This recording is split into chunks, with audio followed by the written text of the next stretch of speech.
This is the first lesson in our Russia unit, and the big idea for this lesson: reformers hope to free Russia from autocratic rule, economic backwardness, and social injustice. The essential question: why did industrialization and reform come more slowly to Russia than to Western Europe? The aim of the lesson: describe major obstacles to progress in Russia, understand why the problems of industrialization contributed to the outbreak of revolution. And the words to know in this lesson: autocracy, a system of government in which power is in the hands of one person, like an absolute monarch or dictator. A Tsar, they were absolute monarchs that ruled over Russia, or just like a king. A serf, another name for a peasant. Serfs farmed land owned by a landowner or lord. Oppressive or repressive, when a ruler is cruel and unfair. An example would be when a ruler persecutes people because of their beliefs. Let's set the stage. In the late 1800s, Alexander III and his son Nicholas II wanted to industrialize the country and build Russia's economic strength. They wanted to import Western industrialization while blocking the ideals of the French Revolution. Many Russians called for a constitution and reforms that would eliminate corruption in government. As a result, Alexander and Nicholas used harsh tactics, such as the use of secret police, to suppress reform. The Russian Empire. By 1815, Russia was not only the largest, most populous nation in Europe, but also a great world power. Russia was a huge multinational empire, with many ethnic minorities. Under the policy of Russification, Tsars attempted to make all people in their empire think, act, and believe as Russians. Ethnic minorities did not want their native cultures destroyed. European nations looked at Russia with a mixture of wonder and misgiving. Russia had immense natural resources. Its vast size gave it global interests and influence, while many Western Europeans disliked its autocratic government and feared its expansionist goals. The social system of the Russian Empire. Russia had a rigid social hierarchy, with the czars at the top, the nobles in the middle, and the serfs or the peasants at the bottom of the social hierarchy. Peasant unrest. A rigid system of social classes existed in Russia. Land-owning nobles, priests, and an autocratic czar dominated society. A small middle class was prevented from gaining power, while peasants were too poor to buy the land they worked and did not have enough food for their families. Industrialization angered the peasants, who feared the changes it brought and preferred the old ways. Problems of urban workers. Peasants moved to cities and found jobs in new industries. They worked long hours and their pay was low. Peasants lived in slums that were nests of poverty and disease. It was among these workers that socialists spread the ideas about revolution and reform. Ruling with absolute power. Tsars had ruled with absolute power, imposing their will on their subjects. Tsars made limited attempts at reform, such as easing censorship or making legal and economic reforms to improve the lives of serfs. Enlightenment and the French Revolution had almost no effect on Russian autocracy. What was the social structure that existed in Russia during the 1800s? It consisted of a large number of serfs at the bottom, a small middle class, many nobles above them, and the Tsar at the top. Freeing the serfs. After Russia's defeat in the Crimean War, Alexander II finally freed the serfs.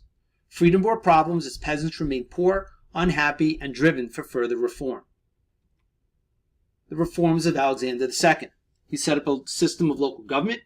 There were elected assemblies which were responsible for road repairs, schools, and agriculture. Legal reforms based on ideas like trial by jury. Censorship was eased. Service time in the military was reduced. And he encouraged the growth of industry in Russia, which still relied heavily on agriculture. Failed reforms and an assassination. Peasants had freedom but not land. Many wanted a constitution and an elected legislature. Radicals demanded even more revolutionary changes. And the Tsar moved away from reform and toward more repressive policies. Renewed government repression sparked anger among radicals, and as a result, on March 13, 1881, terrorists assassinated the Tsar, Alexander II. As a result of his father's assassination, Alexander III cracked down on revolutionaries. To wipe out revolutionaries, Alexander III increased the power of the secret police, restored strict censorship, and exiled critics to Siberia. He launched a program of Russification aimed at suppressing the cultures of non-Russians. Poles, Ukrainians, Finns, Armenians, Muslims, Jews, and many others suffered persecution. Official persecution encouraged pogroms, or violent mob attacks on Jewish people. How did Alexander III respond to the murder of his father? He began harsh and repressive measures to wipe out revolutionaries. When Alexander III died of a liver disease, Nicholas II became the next Tsar. He helped move Russia into the industrial age. Nicholas II focused on economic development by building railroads and factories. He secured foreign capital to invest in industry and transportation systems, such as the Trans-Siberian Railroad, which linked European Russia to the Pacific Ocean. Problems of the industrial age. Industrialization also created new social problems. Peasants that moved to the cities for a better life found long hours and low pay in dangerous conditions. In the slums around the factories, poverty and disease led to a very low standard of living. Radicals sought supporters among the new industrial workers and preached the revolutionary ideas of Karl Marx. In 1904, Russia and Japan went to war in the Russo-Japanese War. Nicholas II called on his people to fight for the faith, the Tsar, and the fatherland. The Russians suffered one humiliating defeat after another, and news of the military disasters unleashed frustration created by years of repression. Protesters poured into the streets. Workers went on strike, demanding shorter hours and better wages. Russians called for a constitution and reforms to overhaul the government. As the crisis deepened, a young Orthodox priest organized a peaceful march for Sunday, January 22, 1905. The protesters also had a petition for reform. Bloody Sunday. Fearing the marchers, the Tsar fled the palace and called in soldiers. As the people approached, troops lined up across the square and opened fire. Hundreds of men and women fell dead or wounded in the snow. The slaughter marked a turning point for the Russians. Bloody Sunday killed the people's faith and trust in the Tsar.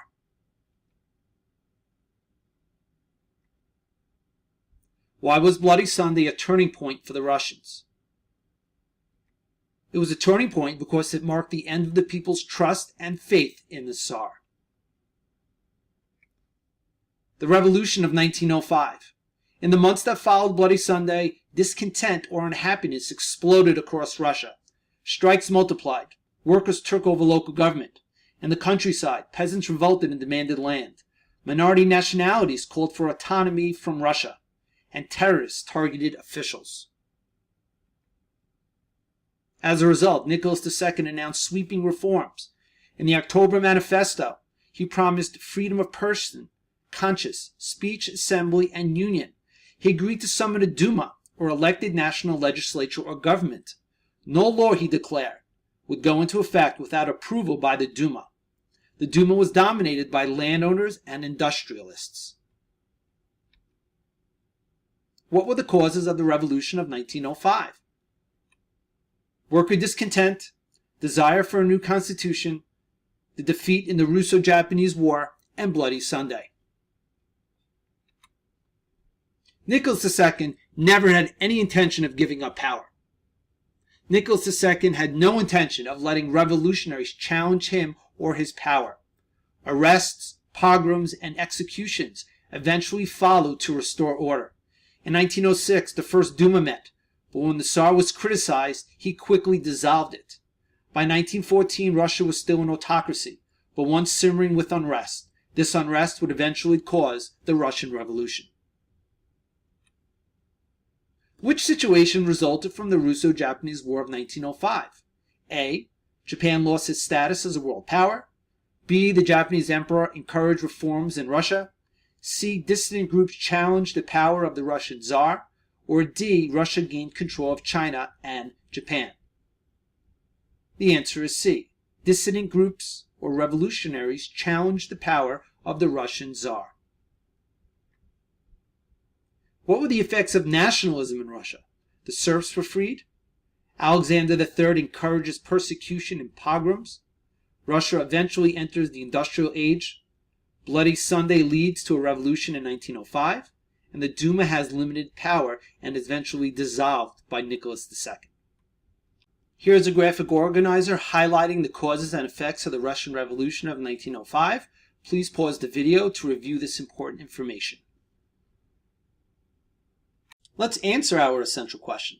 Why did industrialization and reform come more slowly to Russia than to Western Europe? Russia was an autocracy based on farming and serf labor. Russia also had a rigid social hierarchy. The Tsars did not want to make changes or improvements that could take away their power.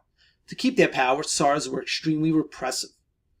Bloody Sunday revealed that the Tsar feared the Russian people and was not afraid to use force to stop them from protesting.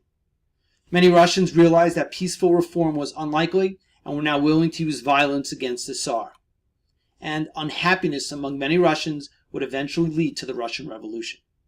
This is the end of this lesson. Please complete the assignment that goes along with this lesson.